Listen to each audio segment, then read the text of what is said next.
பள்ளிக்குரத்தியின் வல்லாளனே என் வேந்தே பன்னிரு கண்ணாலே பாராயோ ஒரு நாளே.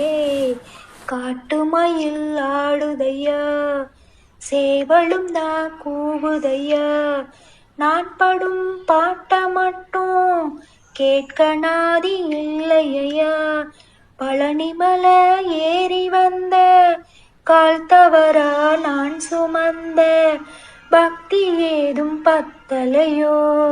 தேனாபிஷேகம் செஞ்சும் தீவினைதான் தீரலையோ.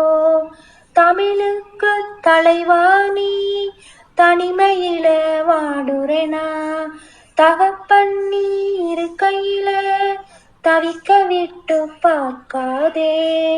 குன்றேறி நின்றவனே குமரா என் முருகன்.